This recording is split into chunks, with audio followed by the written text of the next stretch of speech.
Hi, Dr. Munzu. How are you doing? I'm doing okay, Or Chris. should I call you smart? Of course. I mean, no formality between us, of course. So why do you have the name smart? It's not smart, it's smack. Smack. Yes, Okay. it's smack. Why? It's my pet name amongst, given to me by classmates in secondary school in Sase in those days. You know, so it goes way. As a matter of fact, when someone calls me Simon, I know that this is someone who knew me after 1977. Okay. Because between St. Joseph's College, Sase, through Cast Bambili to my 11 years of study in the UK, all my close friends called me Smack. So when you call me, when you call me Smack, I know that. When you call me Simon, I know you knew me later in life. Okay. So that's because you were too smart in school. Well, as I say, it's not really smart. It's Smack. Okay. And incidentally, it's a composition of my initials. Oh. Yes. That's interesting. Simon, Munzu, Anyop, Carl. Okay. One of my maternal uncles gave me the name, the first name called Carl. Okay. So when you string those four, it gives Smack, and my classmates in Sase just loved it. At a time when every young man wanted to have a nickname, there were people who called themselves Mick Jagger, there were people who said that they were. So you just put I just put my initials together and formed a wonderful nickname. When it comes to modern day Cameroonian politics, both on the political side and at the academic side, your name would really feature high, right?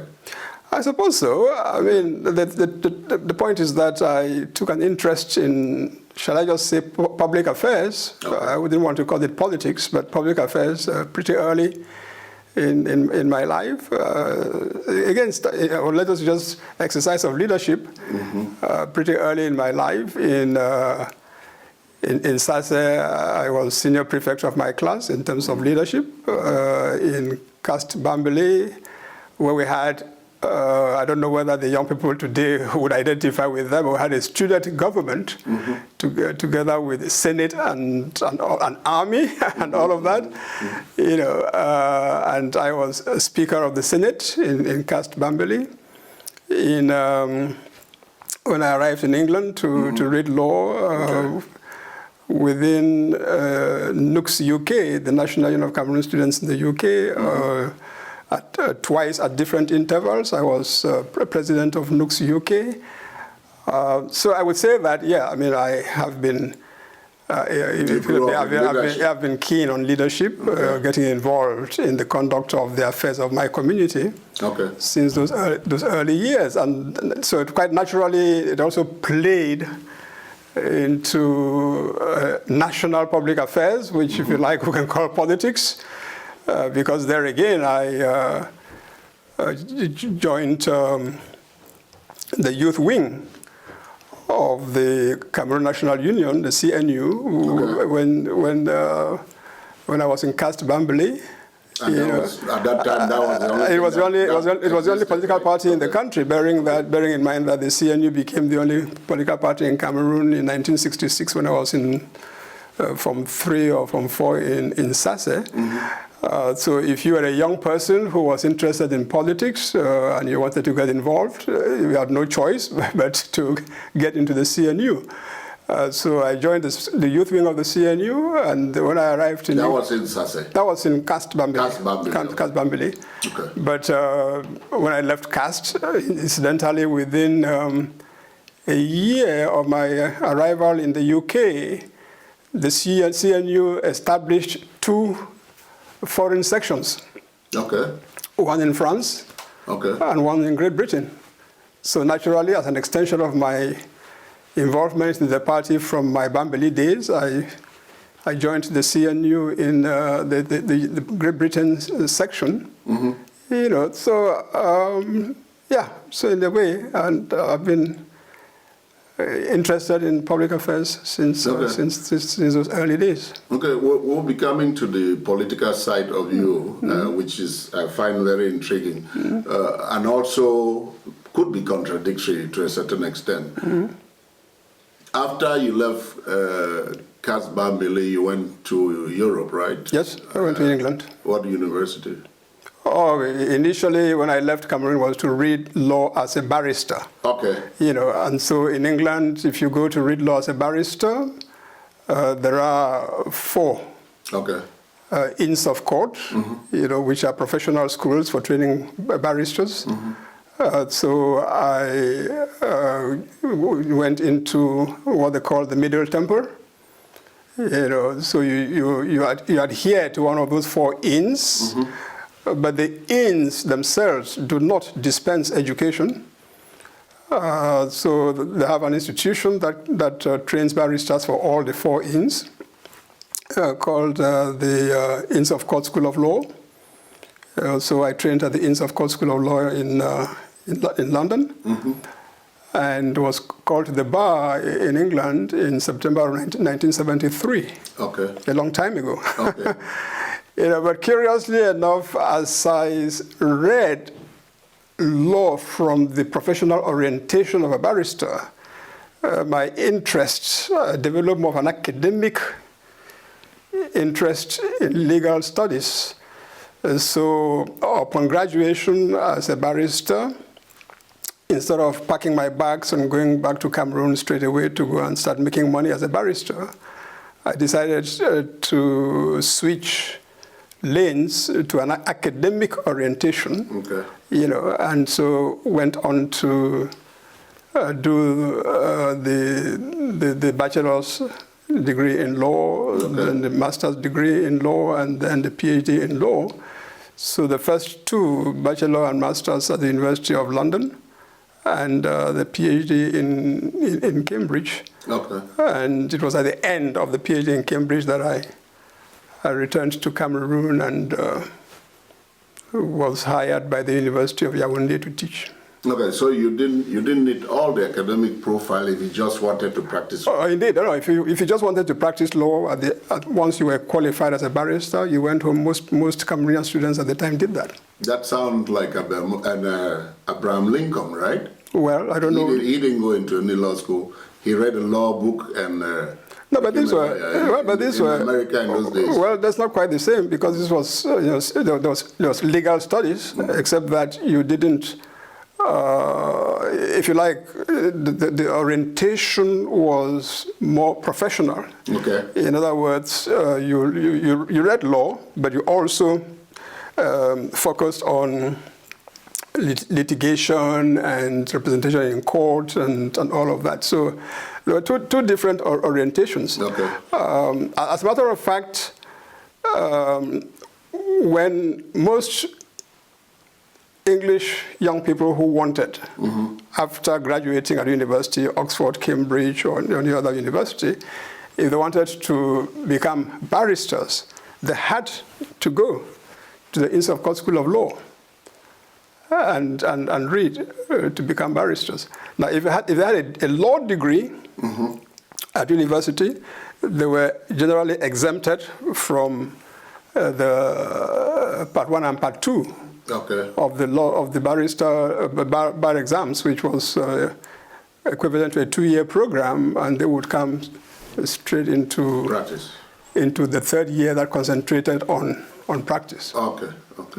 So you knew right then that you wanted to go back to your country, Cameroon, absolutely, and teach law. Yeah, absolutely. Yeah. And then you went back to university. But you were already in politics as a student, right? Yeah, I mean, like I said, I got involved in the affairs of my community as a student. Okay. Yes, of course. Yeah, I as a young man, I grew up having a lot of admiration for Zoe Kangaki. And most of the narratives, when I came to know you and saw your political academic strength, it was rumored that you were being trained to replace him. Oh, well, I mean, I don't know about being trained to replace him. After all, it's not... Or prepared. Or even prepared. I mean, it's not... Politics is not dynastic. At least it wasn't in Cameroon then. Maybe it's becoming now. From what we hear in terms of impending succession in our country. But no, I wasn't groomed, as it were, to replace. Right word, right? But he was my uncle, yes. my mother's immediate younger brother. I grew with him. He's the one who sponsored my education, both in SASE, which was paid, and in the UK. And of course, I was very close to him as a kid. I watched him, I admired him. He was a very vibrant young politician, as everybody knows. So something there rubbed off. So I wouldn't deny that my interest in public affairs probably came from interacting with my uncle at this level. Okay. It wasn't planned? No, it wasn't planned. Okay. It wasn't planned. Okay. But he should have looked at you with pride, right? That, hey, even if I'm leaving the stage, because when we look at our independence era politician, I came to know a little bit of the history of Nzoe Kangaki. I taught his children French in Douala. I see. I used to go to his house to teach them French when they were in Douala. And I think he's one of those people who might have gone into politics with the desire to carry his people behind him, and did a lot of things for his people, especially the transformation of his village. No, absolutely. I mean, there is no doubt about that. As a matter of fact, I'm not saying it because he is or was my uncle, but if you look at politicians of his time and even since, in terms of someone who committed to putting something into his community. I mean, the Nguti of the late 60s, as you know, you are from Eyang next door, is what it was. But by the time Panzo was done with introducing projects into Nguti, as we all know, became completely transformed. And so again, I would say that I got from him this sense of commitment to the community, and the sense that you can put something into the community without necessarily expecting to get anything back. He never got anything out of putting so much into Nguti. As you would see, if you go to Nguti even today, you will not find an estate there, or I said this is Nzoe Kangaki's property. Absolutely nothing. But he pumped so much into bringing up Nguti in a way that other people were able to benefit. And that's why, again, playing back to where we are now, it really, it hurts me. I consider it sad when young people talk these days as if anything you get involved in only because you're going to derive benefit. Yeah. And so even the initiatives that we take now, some of them, they work on the basis that you are benefiting something from it. And so if you are not, they invent it, or he has taken money from here, or those ones that person has paid him money, or he's doing this because, I mean, that's not the way some of us grew up. We knew that public engagement was for service. It wasn't for benefit. And I think I learned that from Panzo. I've always made the joke about people chipping out of Manu. And always made the joke that if I ever had political powers, I would go take back Nguti and bring back to Manfi and take back Lubialem and take back Wudukuma and make the grand Manu. So do you know the story of him taking Nguti away from Manu in order to build his political base? Come on. I mean, he was a political strategist, so I know that story. I mean, if you come to think of it, here was a Nguti man. Because although incidentally, and I found this even in Sase, Bambili, and all of that, you have someone saying that I'm a Bakosi, I am a Bakweri, I am a Bangwa man, and they say I'm Nguti man. So there is a tendency to think of Nguti as if it was a tribe. But Nguti is just a town. In fact, in those days it was a village. In those days, not now, it's a town now. It's a town. No, admire Nguti. Anyway, so just to say that, yeah, so here is, you find this politician who comes straight from university. He wants to contest his very first election in what was Mamfe division in those days. And there was a constituency called Banyangbu constituency. Which was Monument? No, to Mamfe. Okay. They had the politician representing them in the House of Assembly in Boya then was the late Frambo. You may have heard the name. Yeah, Frambo. Frambo, yes. You know, so he. Frambo went up to the sector that is called Upper Bayang now, right? Yes, of course, that's what I'm saying. Yeah. What they call Upper Bayang now with Tinto as subdivision headquarters, so was part of what they call the Banyangbu constituency. Yes, yes. You know, but this was dominantly Bayang villages. So it was by the hair of the teeth that Panzo beat Paframbo in that election and won. But it was clear also that if he remained amongst these dominantly Bayangi or Bayang villages, his career was going to be rather difficult. So yeah, he conceived the idea to carve Nguti out and establish his base, as you say, his political base, but also bring the Nguti people to their Basosi kith and kin, their Bakosi kith and kin within Kumba, subsequently Meme division. There in between you have Manyemen. Yeah. But Manyemen was already in Kumba division. Yes. Because Mamfe division, if you like, ended in Nguti. Manyemen should have not been with, if we go ethnically, right? No, ethnically no. Ethnically no. But the point I'm trying to make is that Nguti was then taken into Meme division under this operation. And subsequently, when Kupa division was created, and that is another story. We don't have time to go into that now. Some other day we may. But when Kupa division was created, Nguti, which was already a subdivision in Meme, became attached to Kupa along with Tombel division and Bangem division. The three constitute Kupa. So if you like, Nguti has been in Mamfe, it has been Kumba, now it is Kupa. Yeah.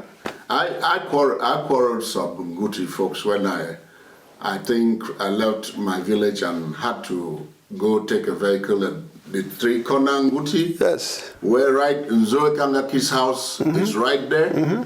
And I was not very pleased when I saw his grave was just neglected and covered in.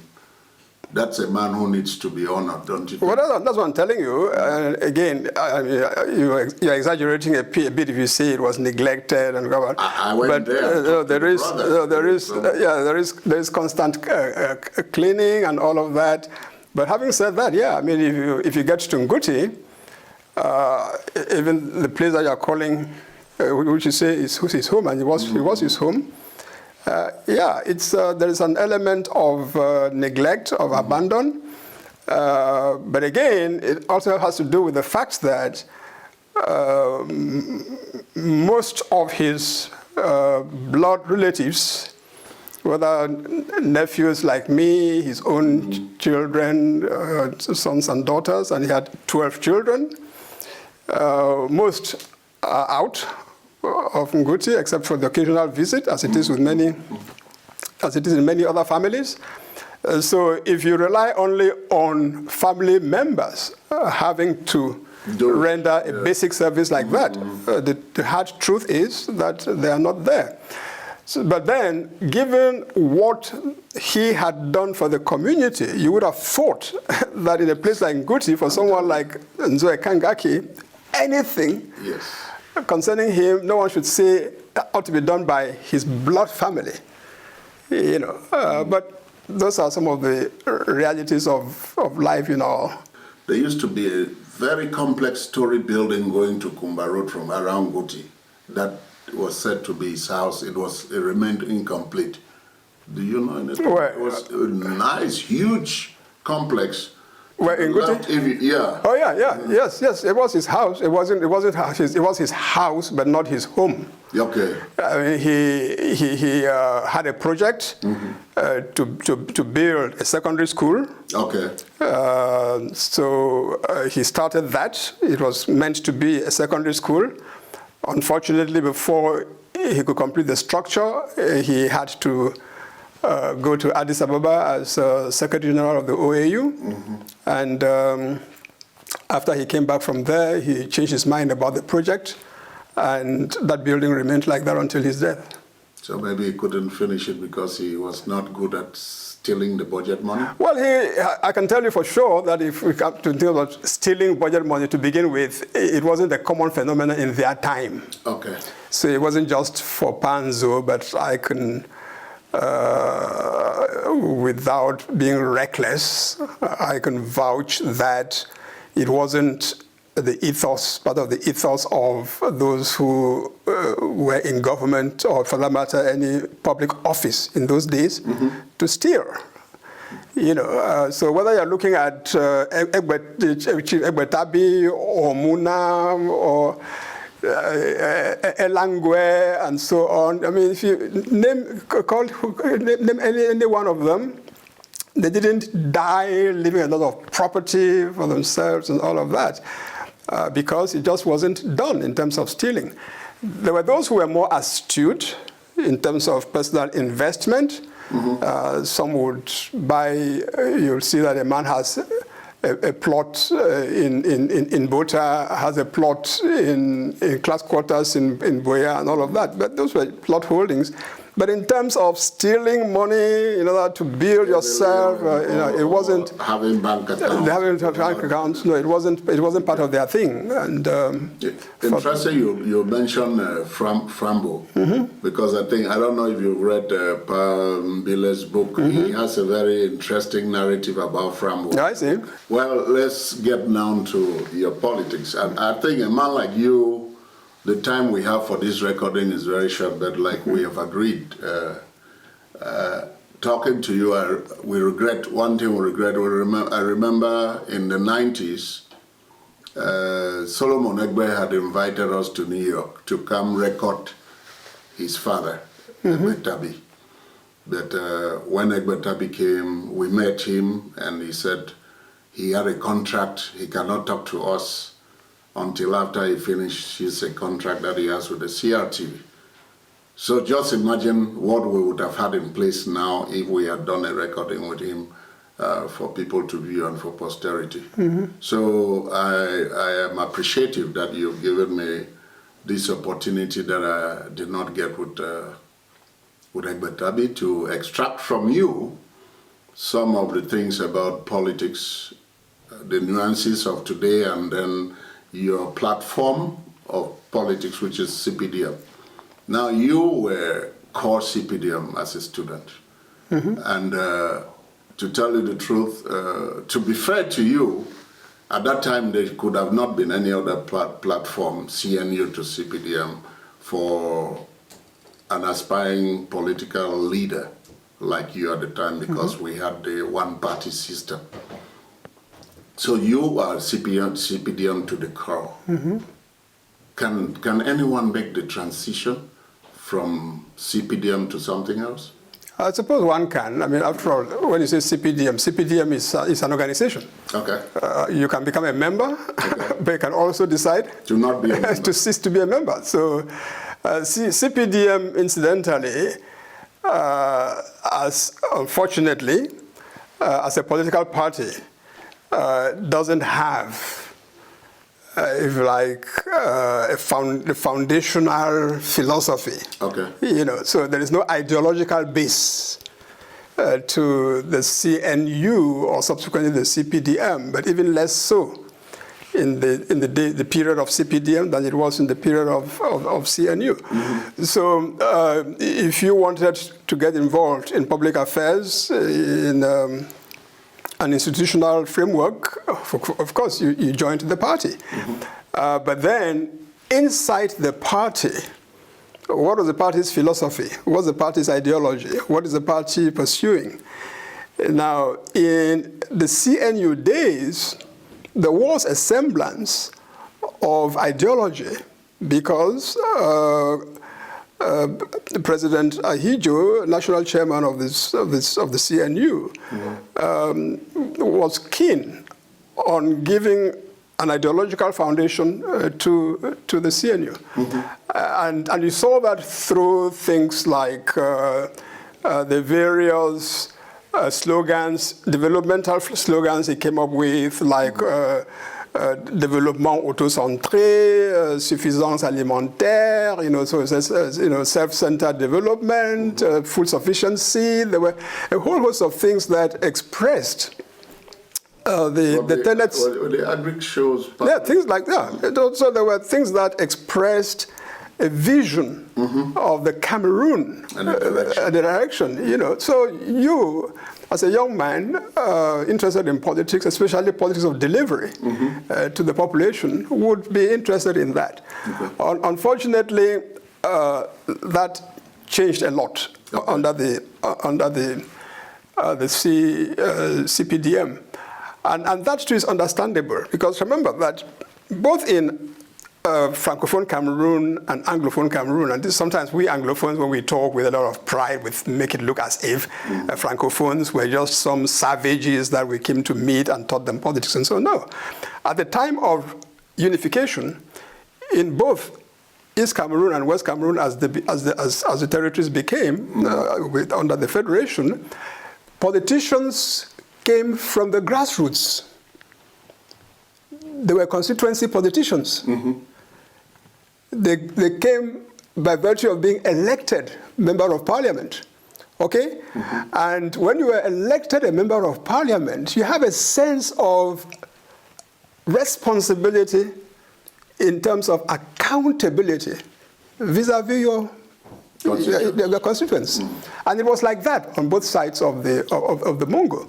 So that first batch of politicians were grassroots-oriented politicians, constituency-based, and had a sense of connection with the grassroots. Okay? Now, and that continued.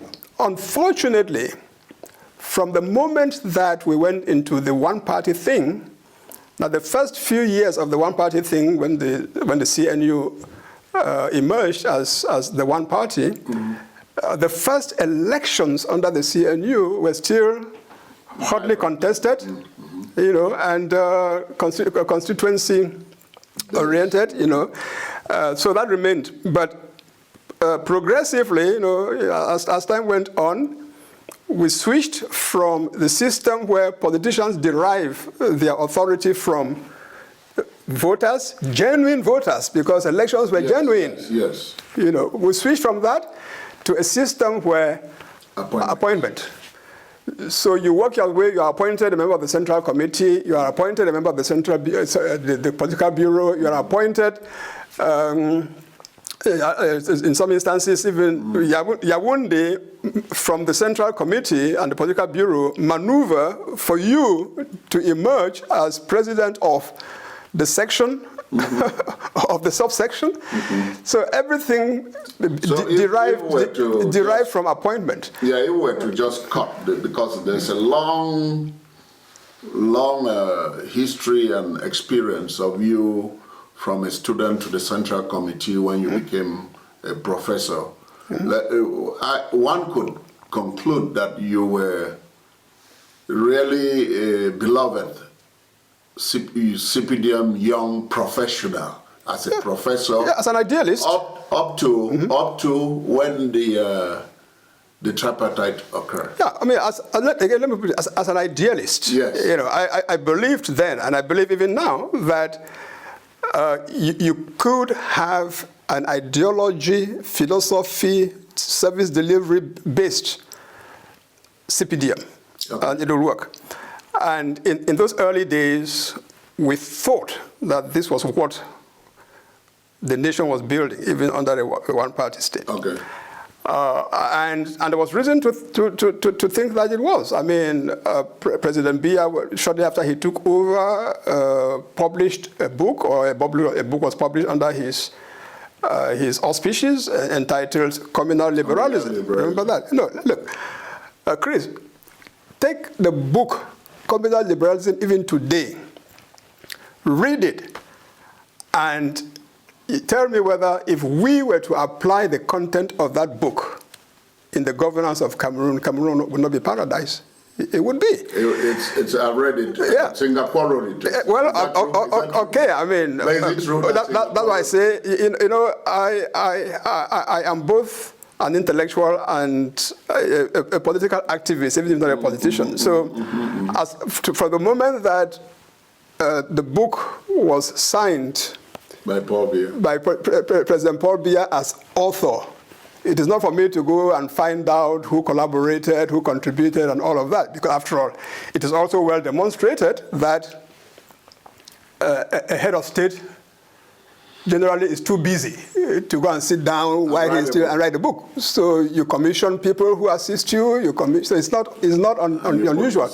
However, but once you put your seal on it, it's yours, and you adopt that, it becomes your program. Mm-hmm. You assume it. Mm-hmm. You don't, while still in office, put it away and dust it up 30 years later, because that book was put away while Mr. Biya, its author, was in power, and it was brought out and redusted only on the eve of this 2018 presidential election. So what I'm saying is, going back to the question you asked, is that yes, we went into the CNU, CPDM in the expectation that this was the machinery for developing a country, governing a country, but doing it on the basis of a clearly defined agenda based on ideology and all of that. Unfortunately, the way things came to be administered, that didn't happen. And up to this day, unfortunately, the CPDM is not that kind of ruling party. The evidence is that even though its statutes provide that the National Congress is to hold every 5 years, when you did last year, any news about the Congress of the CPDM? When the president wishes. Yeah, it is when the president wishes. So that's not. So I sometimes say, unfortunately, and I don't mean to be disparaging, but this is the opinion of a keen observer. Unfortunately, the CPDM, even though it is called a ruling party, does not actually rule. So, well, like I said, it's a long history. Yes. And we probably would have time to talk about it. But I want to take you, we all know how you got into the OONA. Did you attend the tripartite? Were you in attendance, or your name was just co-opted into the committee? My name wasn't co-opted into the committee. You want to know? Did you attend? Of course I did. I was at the time of the holding of the tripartite conference in November of 1991 or so. I was National Secretary for Economic and Social Affairs of the Central Committee That's true. How could I forget? Yeah, how could you forget that? So I was National Secretary for Economic and Social Affairs of the Central Committee of the party. I therefore attended that conference as part of the CPDM delegation. And it was as a nominee of the CPDM that I got into the 11-member Owona Committee to draft the Constitution. Okay. So, clearly, both my participation in the conference and my membership of the Constitutional Drafting Committee were as a representative of the CPDM. CPDM. Now, what to me is remarkable, however, and in the context of what is happening now, you find all these... Something hit you when you got to that committee, right? Nothing hit me. As young people are saying now, when they want to disparage me about... they don't know what courage it took in those days to be attending a conference like that as a delegate of the CPDM, working in the drafting committee as a nominee of the CPDM. And yet say, and this is where nothing hit me, but just to link it to what you're saying, something hit me, nothing. Nothing hit me because right from our student days, we were all conscious that the Anglophones were shortchanged in Cameroon. So you saw an opportunity? Yes, so we saw an opportunity. And it wasn't just me. It was that during the conference itself, the Tripartite Conference, practically every Anglophone who stood up to speak on that occasion, for once, Anglophones were quasi-unanimous. Mm-hmm. Every Anglophone who stood up to speak, whether attending as a member of government or a representative of a political party or a so-called independent personality, what today you will say civil society, mm-hmm. because those, incidentally, were the three parties to the tripartite. The government, political parties, including CPDM, the ruling party, and so-called independent personalities. Those were the three parties. What did Molanjo do for? He was political parties. Political party. Yes, he was. Vewese was still alive then, right? Yeah, Vewese was still alive, and Vewese, I think, attended as independent personality. Okay. Yeah, but those were the three. When you hear about tripartite, you see, but what were the parties? Okay. Government, political parties, all, including CPDM, mm-hmm. and then independent personalities. And so, but every Anglophone who went to speak raised, in one way or the other, an aspect of the Anglophone problem. Federation being... Not necessarily federation, but the Anglophone problem. Yes. You know, and when I asked to speak, and I was called to speak from the rostrum of the CPDM, I weighed in very heavily on what I described then as the Southern Cameroon's question. That it was an issue that ought to be tackled, mm-hmm. and this conference offers us the opportunity to do that. And I was all the more vehement about it because I said then, and I repeated several times afterwards, that as the ruling party, it was the responsibility of the CPDM to take upon it and solve this problem. That was my stand in conference and in the Owona committee. Owona reminded me several times, in the course of our committee deliberations, mais Munzu, tu es ici pour représenter le RDPC. And I said, look, Mr. Minister, dear comrade, as it happens, to my recollection, this issue has not been the object of a debate within our party. So as far as I'm concerned, there isn't an official position by our party where you can say that because my party's central committee has resolved, my party's congress has resolved, out of party discipline, I am bound to toe the line. No. I told him, as you are aware, this issue has simply never been tabled before any CPDM. And therefore, I claim the right to speak from the heart. And to speak my own mind. Still maintaining your affiliation to the CPD. Of course, naturally. On the basis of that, four of you, Anyangwe, Elad, Etre, who was very dogman, I think, in your Actually, in the memorandum that you guys wrote, you came out with a very beautiful memorandum. Yeah, we came up with a memorandum when the rest of the committee, I mean, in other words, the 7 members, the 7 Francophone members, didn't want to take on board what we were pushing in terms of the need to deal with the Southern Cameroon's question. But then we said that the only way to deal with it is to return to the federal system, as initially intended and as practiced from 1961 to 1972. You know, but when our Francophone colleagues refused to pay attention to that, we decided to put our position in writing, and we developed, I think, if I remember, a 14-page memorandum. Very well written. Yeah, that was submitted. I think I still have my copy. And on the basis of that, at that time, we were already congregating under Dr. Enon Chung on Cameroon Anglophone Movement. And I remember taking that memorandum to Cameroon Anglophone Movement to be adopted as our basis, and upon that, AAC. Yeah, I mean, the Cameroon Anglophone Movement was a pressure group at the time. There were a number of others. You didn't like us very much. No, it's a matter of like or not like. I remember we tried to get you to come to the UN for us, and you... No, I didn't belong. I was not a member of the Cameroon Anglophone Movement.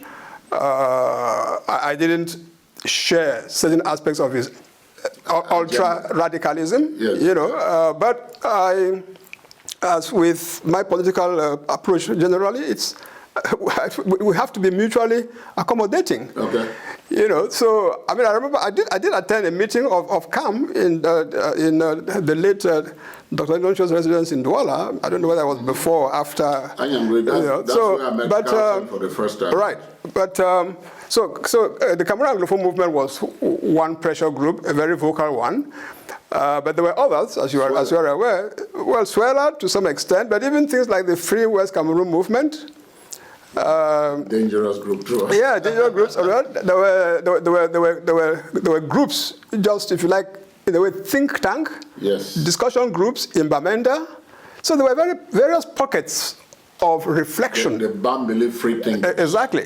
You know, there were various pockets of reflection amongst Anglophones, and that is why, when we got this resistance, continued to get this resistance within our committee, I proposed to Carlson and to Sam Ellard that we go to the people.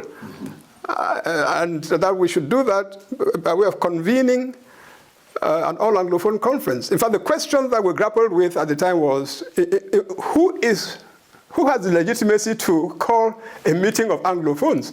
Because between the Northwest and the Southwest, there was no common institution. So if you want to get all Anglophones together... Suela was against any such thing?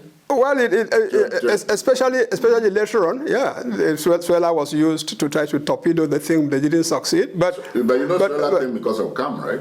Suela came up because they didn't want the two-state federation. Again, whatever the motivation was, I don't know. But because it was...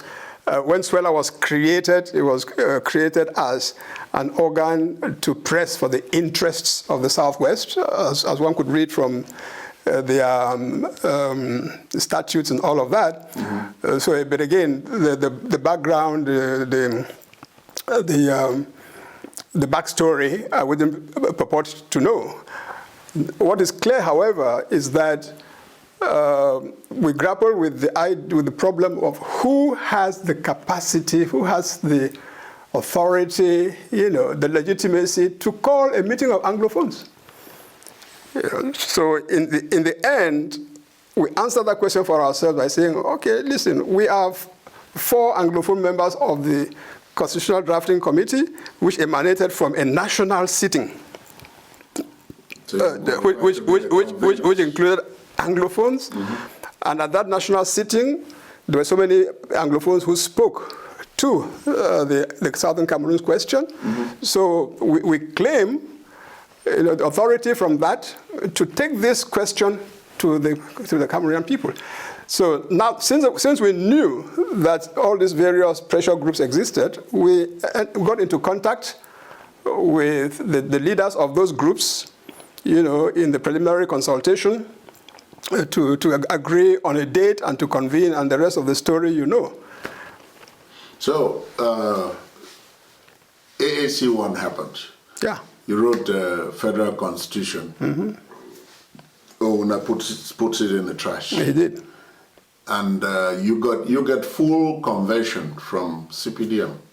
Mm-hmm. You eventually joined LDP. No, again, that's what you say. That's a different story.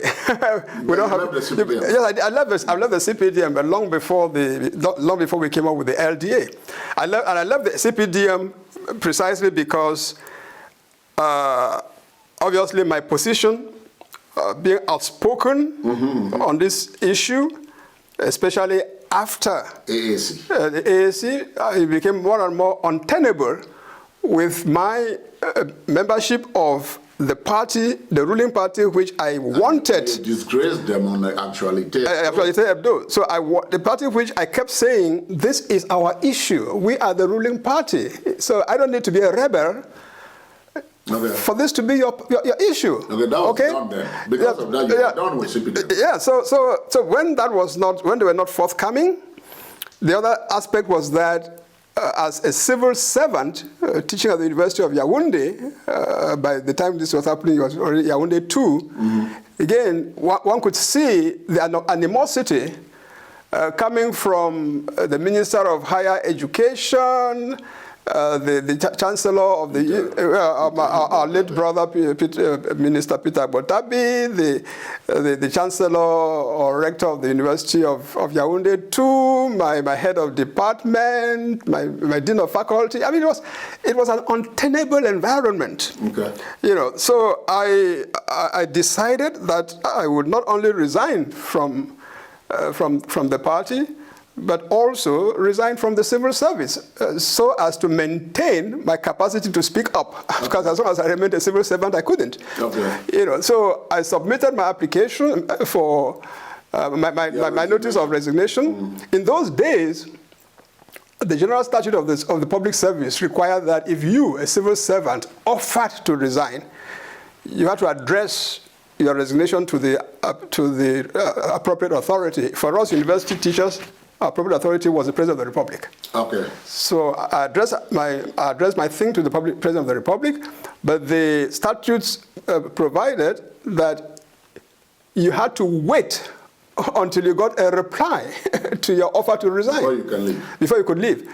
But if without such a reply and authorization, you stopped working, you were considered as having been summarily dismissed from the civil service with loss of pension rights, but with entitlement to refund of your contributions to the pension fund up to that point, to the CNPS or whatever. Mm-hmm. I knew, because of the dynamics, I knew that if I left it to them to come back to me and say, we accept your resignation, it wasn't going to happen. Okay. They would rather keep me in there in these difficult and untenable conditions. So I included in my letter of resignation that this resignation takes effect 1 week later. I think it was dated like the 25th of August, mm-hmm. To take effect, I think, like the 1st of September. Mm-hmm. And from that 1st of September, I didn't set foot in the University of Yaoundé anymore. But the part of the story, however, is that up to this day, I didn't get my pension back. I lost the right to pension, but I didn't get back my contribution. Mm-hmm. And so this is how it happened. Now it is after that, and within the context of what had become we had escalated our struggle. For return to federation. Reawakening of the Yes. Now we needed a political party to spearhead. It was not enough to have a Cameroon Anglophone movement and all of that. The political party. Yes. Yeah. Unfortunately for us, the SDF at the time was not very keen. Yes. Because, I mean, they had more of a national perspective. This SDF saw itself as a national party, not an Anglophone party, but we needed a party that would be the flag bearer for what we're trying to do. That's where I engaged discussions with the late Molan Jolly Tumbe as chairman or president of the Liberal Democratic Party, and Ambassador Fossong as chairman of the National Democratic Party. And it was like, you both are Southwest-based parties, are both here in Boya. Why don't you get together? Not only them, there was one Chief Oben in Muyuka. Yes. Even, something democratic. Yeah, even the late Professor I know the dentist. Okay. The Agbo. Yes, exactly. Yes, he had a party. Try to get all these leaders of Southwest-based political parties. We had several meetings and Molan Jolly Tumbe's home and all of that to try to forge, blend into one party. In the end, it is the LDP and the NDP that decided to go into this venture, and that's why we got them together and changed the name. In fact, the L in the LDA, the brothers to come and suffer in Boya when you wanted to launch it. Yeah, exactly, and attacking us and all of that. So that's the point at which I tried to get involved in party politics, because we needed absolutely to have this instrument to be the flag bearer of our federalist agenda. But again, I mean, it's a long story how the usual internal squabbles between leadership tussle between Molan Jolly Tumbe and Ambassador Fossong and all of that. They didn't speak, right? No, so before long, that was quite a concoction you did, because Ambassador Fossong's party, I remember, was advocating for 4-state federation. And then Mola was for 10-state federation, which was along the lines of Suela. Yeah, right. Yeah, but but you came, no, for us, the bicultural federation was your focus. For us, I mean, and I've not been doctrinaire on that matter, even today. I am not. For me, the fundamental thing is, can we have a government, a state structure whose functioning ensures that we put an end to the domination, the marginalization, the assimilation, the subjugation of Southern Cameroons and Southern Cameroonians. Okay. And then we moved to, that was 1993, and then 1994 was April. Was it April? End of April, beginning of May. That didn't function very well because of the harassment from the system. Yeah. But what I take from the system there is you read on the floor the Bamenda Proclamation. And what we can take out of the Bamenda Proclamation is that they still stood for a return to the bicultural federation, but gave the state 1 year to act or declaration of the Constituent Assembly and then moving towards independence. They didn't give the state 1 year. They gave Bamenda Proclamation. No, the period was not specified, a reasonable time. And that was done on purpose. Okay. Okay? If you go and read those paragraphs 6 and 7, which, again, separatists keep throwing at me, you are the one who read the Bamenda Proclamation. And you cried. I cried in Boya. I cried in Bamenda because I'm a very... Did I give you a handkerchief? Well, I'm a very teary person, and that's nothing to be ashamed about. I'm a very emotional, I can be very emotional, I can be teary, yes. I cried I cried and made cry. I cry and I made people cry. Was something to cry. Absolutely. I mean, especially even the prayer from that guy. What triggered it? It was not even the pastor's prayer. What triggered it was the song that exactly with Henry Achingale and others. Yes. The song that they sang before I got up to deliver the keynote address. And at the commencement of my keynote address, I asked them to sing that song again. And man, I mean, if you were there, you saw how emotional it was. All that incantation of all these people that we had lost, our heroes of the past and all of that, what had happened. Now I got emotional. And when I shed a tear, in the hall, people began to shed tears. Yes. Now, Amba or separatists or whatever your friends are called, they throw that at me and say, oh, some say, oh, he was crying because he was wondering how he would go and report to President Biya that he did not succeed in his mission. Okay. Nonsense. For disclosure's sake, I will take the separatists as my friend because I am not a separatist, but I'm for independence. Okay. Southern Cameroon. I don't know how you can get independent without separating. Well, the intellectual argument I make is that Biya already separated by reinstating La République. Even that, no, again, you see, again, this is why I'm hoping that someday, or maybe it will not even happen because of the attitude of separatists and all that, and the Biya, these two extremes. I'm a separatist.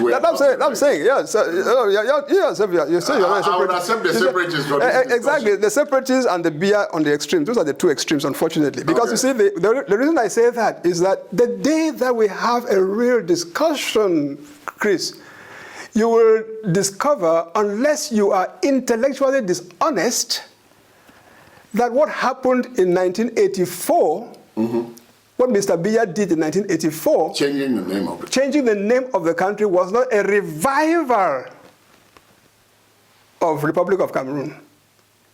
Because what happened? 1st of October 1961, you have the Southern Cameroons and Republic of Cameroon come together. They form the Federal Republic. They both agree and put it down in Article 1 of the Federal Constitution that the Federal Republic of Cameroon becomes the federated state of East Cameroon. So what you have is a sovereign state, independent since 1st of January 1960.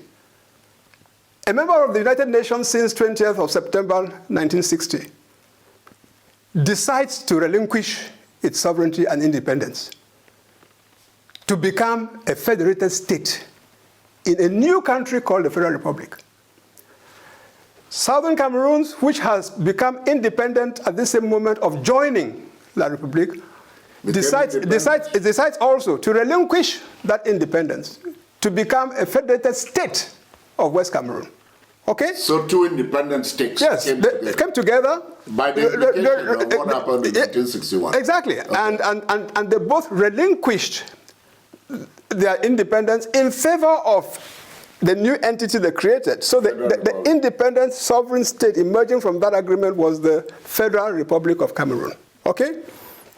Come 1972, Ahidjo and the political elite of the time decide to change the name of the country from Federal Republic of Cameroon to United Republic of Cameroon, still comprising those two former entities. Okay? Come 1984, Mr. Biya does not say that Southern Cameroons, get out of here. I am reinstating Republic of Cameroon, and then now I'm coming to annex you. No, that's not what happened. He simply, like in 1972, changed the name of the country. Well, does he need to say that? Does it not imply by that action of him doing that he is either? Why would he bring back La République? No, I mean, on the contrary, you ought to be, if you had a copyright for the name La République de Cameroon, you should instead be suing him for misappropriation of your name. Okay. You know, so we Anglophones, when it suits us, we take that shortcut and say that Mr. Biya, no. 1984 was not a declaration of the revival and reinstatement of Republic of Cameroon. No. It was an appropriation, I would even say a misappropriation of the name Republic of Cameroon. He didn't have to do it, right? What did he have to do? Did he have to do it? What did he have to do? Let it be like what it was. But he didn't have to, but he did. But what I'm saying is that what he did was not tantamount to, because this is what Anglophones erroneously and misleadingly try to impress, that it was not tantamount to reviving Republic of Cameroon as we knew it from the 1st of January 1960 to the 1st of October 1961. It wasn't that. He simply took the country that comprised both of you and renamed you. He renamed it. But he used a name that brings exactly. But that so we can quarrel about the name. Even Francophones are entitled, if they were to constitute. And people could give it different meanings. Of course, people can give it different meanings, different interpretations, different connotations, and all of that.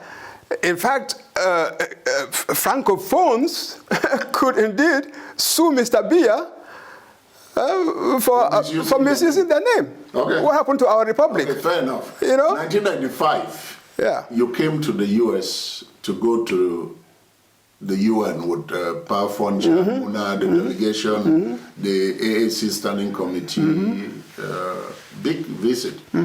And you left. I mean, whatever happened here, I don't think you might have achieved much by way of the UN, the way things are done or functioned here.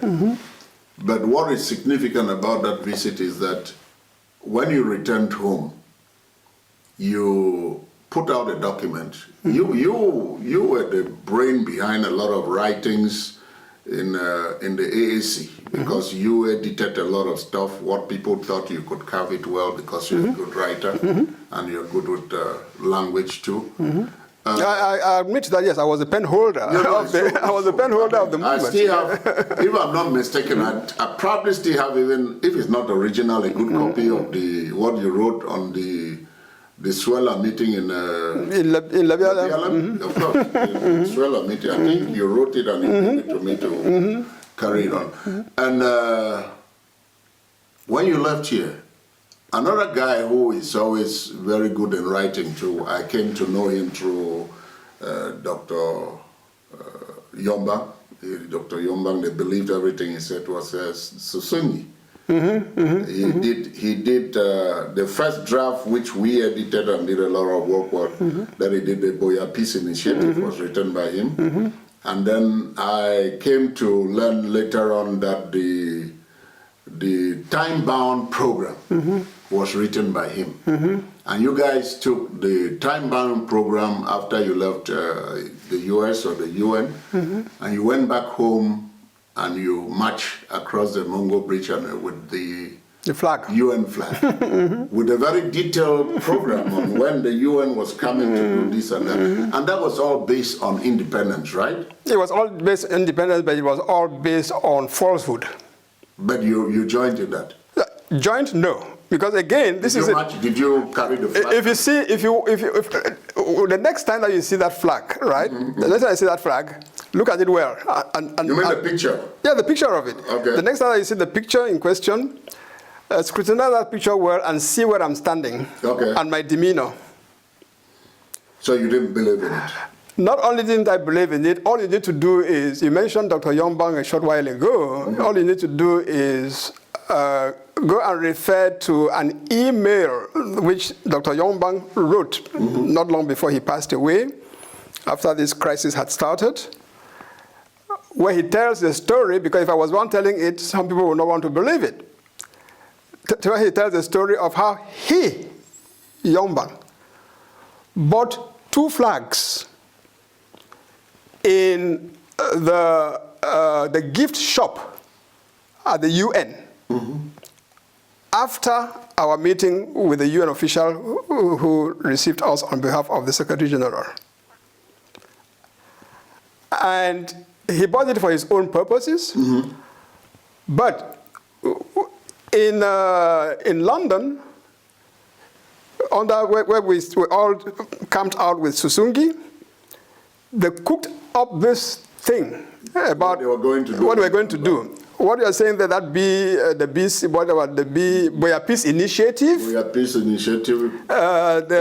the time-bound program, and all of that. This was the initiative, because let's not forget that we have always had hardliners if you want me to use the term, extremists amongst us. And they seem to always win? Not always win. I mean, Okay. in Buea, they didn't win. In Buea, they were already there, as you know. So in Buea... Buea was moderate, right? But exactly, but that's what I'm saying. They were, out of all the discussion and all of that, Buea was moderate. In our meetings of the executive of the SCNC, where they were very vocal, Yongbang and others, but again, we always resorted to the force of argument, and those were the good old days where people paid attention to argument. And while they would start from that extreme, we always managed to bring them to the center. That's why after Buea, after the conference, we went on to draft what you referred to, the draft federal constitution. You know, so when we arrived in Bamenda, now Bamenda, they had become even more vocal in the meantime. So again, in Bamenda, their position was that we should declare the revival of the independence of Southern Cameroon there and then. So it was after protracted discussion and that we arrived at a compromise. Okay. So the Bamenda Proclamation was a compromise between the Federalists who said that, no, we don't need to go to this thing about independence, and in any case, if you declare independence now, how would you protect it? What would you do? Just going and say we have declared independence, what's the meaning of that? So our argument was, let us not act as if we are the only people to whom Mr. Biya has not paid attention. There were many issues in the country at the time on governance. We had required attention and response from the regime. The regime that gave a deaf ear, turned a blind eye. And the Anglophone grievance was one amongst many. So our argument was, let's not act as if this man has been solving other people's problems and decided to ignore our own. So we say, okay, let us give them more time. Let us continue to engage the memos. Let me just finish. So that's why in concession to the Federalists, we said that we give the government a reasonable, we didn't say 1 year, reasonable time period. That was artfully, exactly, no, it was reasonable time. And then to humor the independentists, we said, okay, if at the end of that reasonable time, which could be any length of time, if the government still persists in its rejection of our demand, then the rest of the language followed.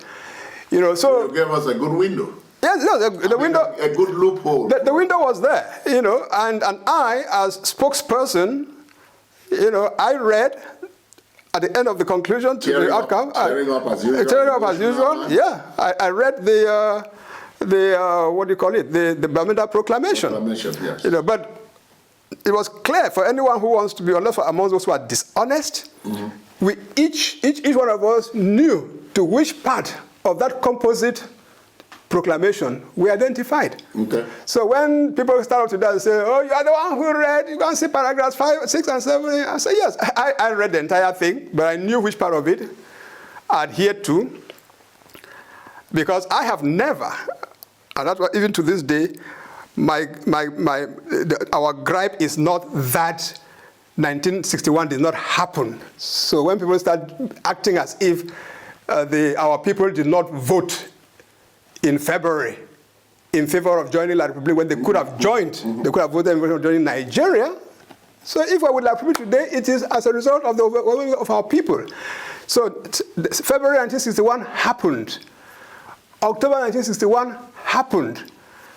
It is because it happened that not only did a union come up between La Republique and Southern Cameroon, the United Nations and the United Kingdom ended the trusteeship agreement which bound them with respect to the administration of the trust territory of Southern Cameroon. So you think that 1961 had consequences only for the two territories? Why do you think that the UN ended the trustship agreement between the UN and the UK? Why do you think that the UK pulled out of southern Cameroon? Why do you think that Nigeria, through which the UK had administered southern Cameroons, pulled out? It was a consequence of the binding character recognized by parties other than just the two Cameroon territories with respect to what happened. Okay. So when I hear people come up today and say, oh, like, I saw this latest thing that sorry. Anyway. So those are the things. And so I'm saying that it is unfortunate. It's unfortunate that the climate created by these people, I was going to say young people, but some of them are not so young. Some are not really young. Which prohibits that we have a proper discussion about the thing. It's not serving anybody. This started from after that your trip up to this period, because that's when we started seeing factions of SCNC. Yeah. That's when most of these problems. Of course, because then things, in other words, the likes of, under the auspices of CAM and the rest, those who wanted, boom, it must happen. I know. Those who wanted, you people were even, CAM at some point, CAM was even overtaken. But I've always been moderate. CAM was, you've always been moderate. Any reasonable person has to be moderate. Okay. Because you don't have, the truth is not always in one place and none of it in another. No, you've got to learn whether we like it or not, we are divided as a people right now. Yeah. I mean, us Southern Cameroonians, whether you prefer to call us Ambazonians. No, you're not in Ambazonia. I don't accept that. You don't want me to be Ambazonian? It doesn't exist. So okay, Southern Cameroonians, yes. West Cameroonians, yes. I am Ambazonian. But Ambazonia, what is that? This is the thing. The day that you guys get the independence and that day you institute, I will come to the inauguration of Ambazonia, but for now there's no Ambazonia. So you want me to leave you over there when I'm gone? Right now there's no Ambazonia. Why would I leave you over there? I'll go with you. Okay, here is the thing. Yeah. So all these things have happened. Long history, which I have time to record. Why is it that there should be this rift and this feuding within our people who still believe in federation, and those of us who think that we are wasting our time seeking federation from? There ought not to be any feuding. Okay. There ought not to be. Why do people think that you're against? Oh, because they're intolerant, that's all. Okay. There ought not to be any feuding. So in your head you have room for us to talk like a people together? Not only in my head do I have room, I have stated that repeatedly, and I did at the beginning. As a matter of fact, that is why because it's not as if one doesn't have experience of these things. I've been, especially during my about 20-year career with the UN, I worked in conflict and post-conflict countries. I have a certain knowledge about how these things proceed, how they start, how they proceed, and how they end. Okay. So we are stupid not to allow us to tap into that kind of experience, as separatists have prevented us from doing since the beginning of this thing. Because that is why at the beginning, back in March 2017, I started advocating the convening of a national dialogue on the Anglophone problem. Was it the same thing with Cardinal Tumi? I'm talking about 2017. I'll come to Cardinal Tumi.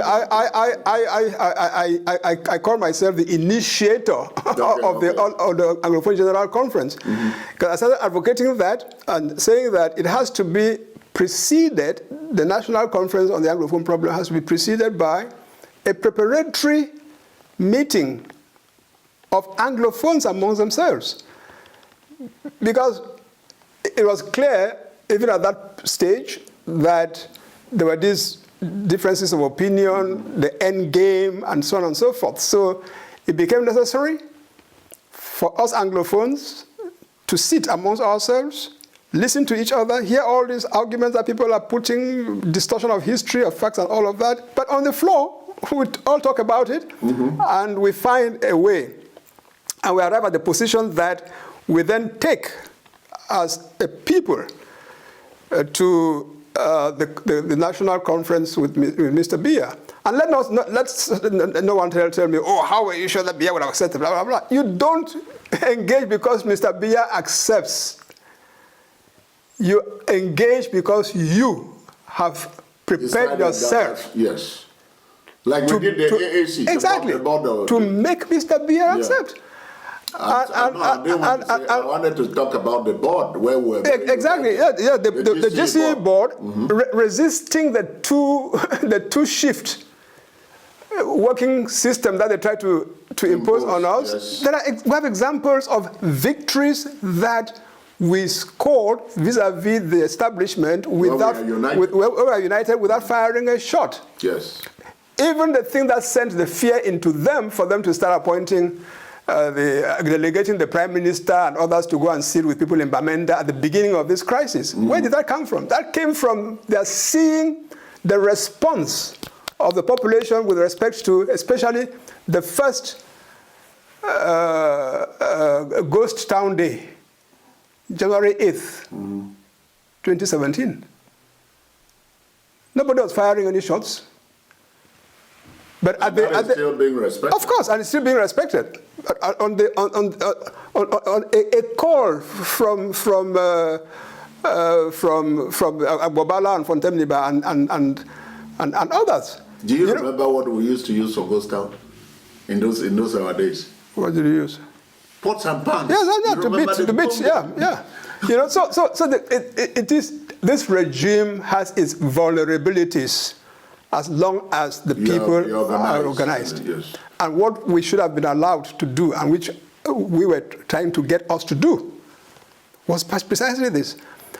But young people thinking that they are in the era of social media, I have to say that Agbobala, unfortunately, when he was imprisoned in Yaoundé, instead of continuing to play with some of us, because he did interact with us before they were picked up.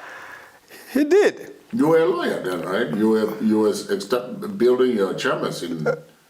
I have my chambers in Victoria, yes. Okay. At that time, you were a lawyer. You could have been part of the... Yeah, I could have attended that stuff and all of that. I'm a member of FACLA, when the FACO Lawyers Association and all of that. But I mean, come to think of it, I am not a lawyer in the sense of the young people who are going to court every day to make their career. I'm retired. So, but having said that, obviously there were, for things like this, I mean, I was there, prepared to lend them a hand, and I did at some point. You know, the point I'm trying to make is that when Agbobala was thrown in jail in Kondenge here and Fontemniba, now instead of continuing to relay with us, you know, the kind of advice we have given, blah, blah, blah. Oh, this is the social media era. He issued a statement from prison saying that the resistance or the struggle is now to be piloted by Mark Barretta and Tapang Aibo. That's where the whole thing derailed. Okay. Yeah, because from that moment, you have no strategic thinking, no policy-based analysis, no this, no that. And then the next thing is the independentist or restorationist or whatever who have been angling you are privy to this. The likes of Cho Ayaba and Ebenezer Akwanga, unrealistic as it may have been, but they've nurtured in their minds this thing about restoring the independence of Southern Cameroon for the past 30 years. You know that. Okay? So whether well-prepared or ill-prepared, but they've been nurturing this. And so they saw this as an opportunity to grab it, and things derailed from there. Now, and then to make matters worse, when they did that, they became intolerant. Intolerant.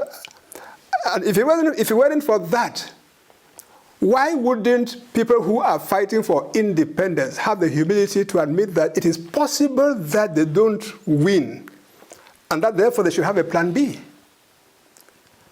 And if you are fighting for independence, knowing that you might not get it, your plan B for achieving the purpose you want, which is your people should no longer, your people should no longer be dominated, blah, blah, blah. Is not federation?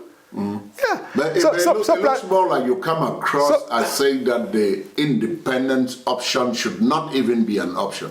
It is not that it should not be an option. It is not a realistic option. I've never stopped anyone from pursuing it. Okay? I have never stopped anyone or tried to stop anyone from pursuing their independence option. So you won't stop me? Why would I stop you? Am I even capable of stopping you? But I am capable of analyzing your capabilities. Of attaining what I want. And seeing from your capabilities that you will not attain it. And that therefore... You could be wrong too. I could be, why not? Mm-hmm. But then to say that while I allow you to pursue your thing, even though I don't think that you will get to the end, let me pursue what, again, I may not attain it, but what I find to be more attainable. So it should have been a matter of separatists considering federalists as their allies in terms of their possible plan B. Federalists don't, in order to push the federalist agenda, you don't have to condemn the separatists. You don't have to say stop. No. But from the beginning, it was you are black legs, you are this, you are that, you are that, you are that. And the consequences is that they are depriving us of the time, the serenity that we need as a people to prepare to engage. I don't say La République because, like I said, it's not a bitter, it is the BR regime. And we waste resources fighting each other. Exactly. To make matters even worse, we waste resources. You waste resources fighting each other. No, you guys fight us. Oh, you fight us. You know, how can we even fight you? You are the ones who have armies. You are the ones who have, you are the ones who have. You have guns. You are the ones who can set fire. You are the ones. What do we do? No, Republic sets fire. No. We You are do burning too. our houses. No, you do too. You do too. They do, and you do. You know, they do, and you do. On camera, for the purpose of what we are trying to preserve here, it is. People can see that we come from very extreme. Because I see federalists too and our independence stands now as two extremes. How is federalism extreme? There don't seem to be any middle ground. But federalism is middle ground. It's middle ground between continuing assimilation through the so-called unity decentralized state and breaking up Cameroon through the so-called separation or independence. Those are the two extremes. Federalism is in the middle. Why you say? What I think is federalism is in the middle. If I should succeed in getting independence now, I would have to take all of you federalists with me because you are my people. No, but of course you have to be. I will leave you behind with the people. No, that would be first of all that would be a manifestation of the DNA of separatists, which is intolerance. Otherwise, if you have a country, if you have gained a country, it's for everybody. It's for everybody, of course. Okay, so yes. Me saying that shows I'm intolerant. Of course, because they say, oh, you stay in La République, which I would. I'm just saying that's not our agenda. Those are people who are saying those things. That's not. We're joking. No, we're joking about that, but it's a very serious thing. So how are we going to solve this problem? Because the incivility I don't like between our own brothers and sisters who might still be thinking about federating with La République, and because they are part of our resources to attain independence. Well, you know, I don't know how you guys are going to establish what you want to establish. I mean, you may have followed maybe about 2 weeks ago or so the furore over. I mean, there are those who very quickly, including Barrister Charles Stark, who very quickly dubbed me a genocide denier, an apologist for genocide. Again, why? Just because, as a lawyer, and he's a lawyer, we both know that every crime consists of two major elements. You know, the act and the intention which you had when you committed the act. And for many offenses, in order to prove you guilty, it has to be shown not only that you committed an act, like wounding you, I take my cutlass and I slash your head, and you die. And the prosecution decides to bring an action against me for murder. For them to establish murder, it is not sufficient for them to say that I slashed your head and you died. They have to show also that in doing so, I intended that you should die. To kill you. Yes. So in the case of genocide, it is not enough to show that atrocity acts were committed. Many people have been killed, burning, blah, blah, blah, blah, blah. The Geneva Convention on Genocide requires proof that those atrocity acts were committed against this group of people with intent to partially or totally destroy them as a group. Because of who they are. Yes, as a group. So do you think that has been established with Ukraine? Has genocide been proclaimed in Ukraine? No. The delegation, mission of investigation and all of that has been sent, but it takes some doing. People are being prosecuted for war crimes already. War crimes, yes. You know, much of what has happened in Cameroon easily qualifies as war crimes, easily qualifies as crimes against humanity, for which people can be prosecuted. Okay? So it doesn't mean that they will go scot-free. But when you bring in the specific offense of genocide, which has a process, which has a specific ingredient, intention to blah, blah, blah. So when I pointed this out in the course of a discussion last week or 2 weeks ago on the social media thing, and I said, in the specific case of Cameroon today, it will be difficult. I didn't say it was impossible, but it will be difficult to prove that intent because, on the one hand, Anglophones who settled in the 8 Francophone regions before this crisis even started and since have not been molested, they have not been targeted, they have not been chased away. Number one. Number two, since this crisis started, Anglophones who have fled the 2 Anglophone regions into those Francophone have not been sent away. They've been welcomed, they've been well received. Now, in the light of that, it will be difficult for you to persuade a judge listening to you that what is happening there is happening because people have the intent of. Now, this is pure legal reasoning based on the facts. And you are drawing attention to this as a lawyer commenting on the situation. Instead of your fellow lawyers counteracting the argument to show that this can be proven, they say the fact that you raise this means that you are an apologist for genocide. No, you are a denier of genocide. What kind of? You've been in this position before, right? What position? Even when you came up as an opinion leader in '93 towards the return to the Bicultural Federation, there were still those people who were rising up to challenge you. Yes, now, because... I mean, those who were still... No, because that's what we're saying. This phenomenon has been there right from the beginning, so it's not new. What is new is this level of intolerance accompanied by threats, accompanied by violence and all of that. No, but otherwise, in terms of difference of opinion, we thrive on that. That's why we're talking about the force of argument. That's why we're Southern Cameroonians. Yes. That's why the force of argument. You have always been based on your intellectual capabilities and being a professor. You've always been a leading opinion voice where people listen to you in society.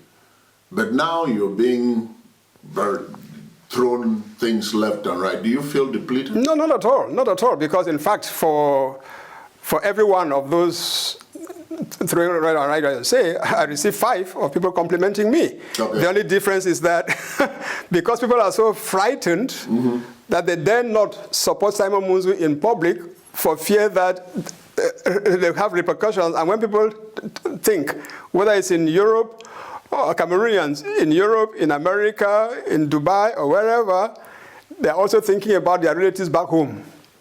So you guys, you separatists, have created an ambiance where Cameroonians who don't want trouble upon themselves don't want to speak out. So you won't hear them, those who support me, you won't hear them supporting me openly, because they feel that supporting me, they're drawing attention and exposing their families. If they cannot get them, they'll get their families. This is the prevailing psyche amongst Cameroonians today. But the ones who issue audios and videos and threats and all of that against Munzu are the vocal ones. So you get the impression that, oh, no, I don't move around feeling that people are not listening to me. No, people are listening to me. So as a hardcore Ambazonian, I must be very courageous taking this risk to be in camera with you, right? No, why? No, I mean, from what you just said. No, I mean, it depends upon how your people will interpret it. If sitting with me, if sitting with me, you are exposing yourself to the possible charge that you have softened up. And you are, a federalist, right? It's possible. But that's all for me to say. I can never be a federalist, right? I don't know about that. Why not? Amazonia, I can be a federalist. Why? With La Republic. No, why not? Why not? I mean, you have to. I believe that you have a sufficient sense of integrity to honor what your people. The independence people. No, the population of Southern Cameroons. My people. Yeah, the population of Southern Cameroons in 1961, the choice they made. You have a choice whether to respect that or not to respect that. Okay. Yeah, La Republic disrespected that. That's why we want to leave. Well, I don't know about La Republic having disrespected that. You know, again, I wouldn't, like you, make any confusion between a regime which may pass tomorrow. Of course. And a nation and a people. I don't make that. That is what you just said is very important. Yeah. And even as a person seeking independence, that is my own fight too within my own camp. About us taking into consideration that we cannot take the Francophone people to be our enemies. Of course not. Well, Dr. Munzu, smack. Well, this is just the beginning of the recordings that we agreed on to leave something. I know you're writing too, and you might be doing books, but if you get tired, some of these things too are very, very invaluable if we can keep them for future generations, for students, and for other people to know. So thank you for our first edition.